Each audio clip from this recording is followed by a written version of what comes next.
I was created by their rulers to maintain balance.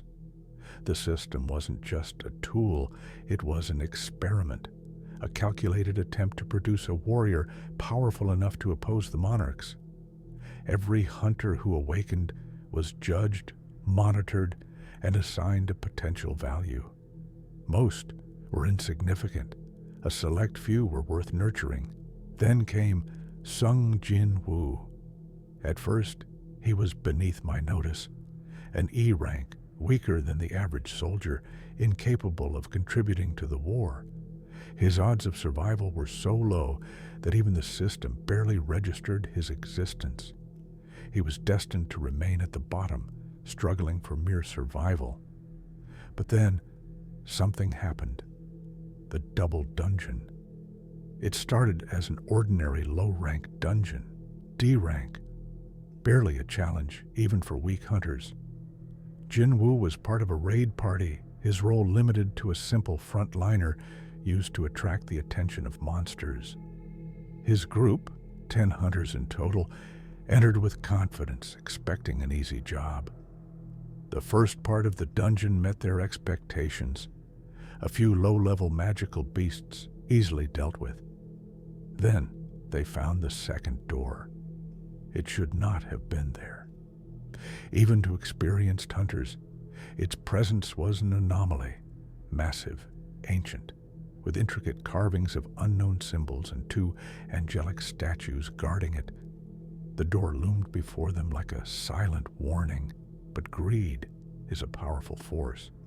The leader of the raid, Song Chi-yul, hesitated, but the group's healer, Lee Ju-hee, was unnerved by the overwhelming magic radiating from it. Jin-Woo, desperate for money to support his family, was among those who voted to proceed. They pushed the door open. The moment they stepped inside, the entrance vanished behind them. What awaited them was not a dungeon. It was a shrine, an enormous chamber filled with eerie blue flames, a cathedral-like structure lined with massive stone statues. They stood in rows, each wielding weapons, their eyes cold and unseeing. At the far end of the room sat a godlike figure on a throne, its hands resting on its lap as if watching over its domain. The hunters felt something was off. There were no monsters, no traps, just silence. Then the statues moved. The massacre was methodical. The statues did not simply attack, they executed. A simple rule was revealed in blood. Those who moved without permission would die. The first hunter fell when he panicked and ran toward the door. A statue's massive blade cleaved him in half before he could take another step. Terror spread. Another hunter, trembling, dropped his weapon. The moment it clattered to the floor, a statue released a barrage of spears, impaling him where he stood. They began to understand.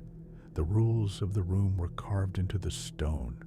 Worship the Lord, sing his praises, prove your faith through sacrifice. They obeyed out of fear. When the statues demanded worship, they fell to their knees. When they were told to sing, they forced out trembling hymns.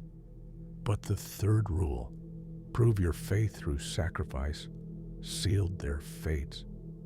A hunter was ordered to offer a limb. He refused. A statue ripped him apart. Panic set in.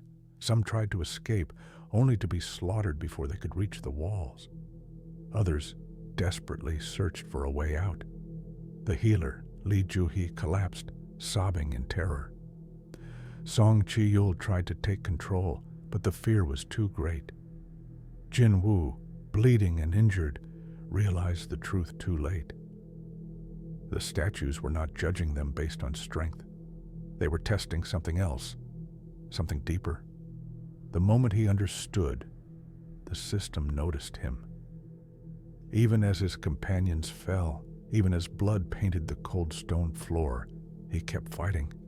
He shielded Ju-hee with his own body, forcing himself to stand even when his legs threatened to give out. He was weak, but his mind refused to break. Then came the final test. Jin-Woo was the last one standing. The statue stilled.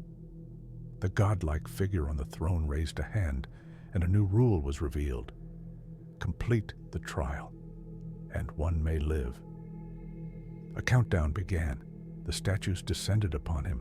With every strike, every wound, every drop of blood lost, his body screamed for him to surrender. But he didn't.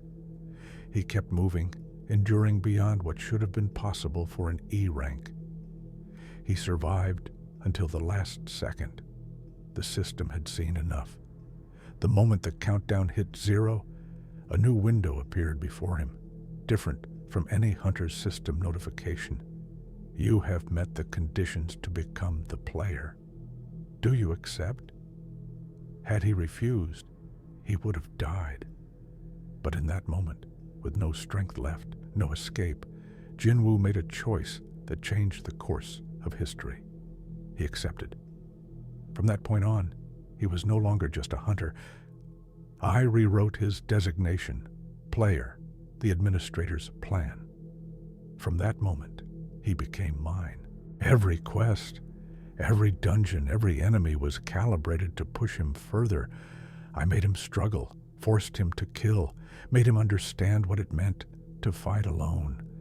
I removed his weaknesses one by one, but he was still too human. His compassion, his ties to the weak, they made him hesitate. If he was to serve the ruler's purpose, that had to change. So I made him suffer. Jeju Island, Min Byung-gu, dead.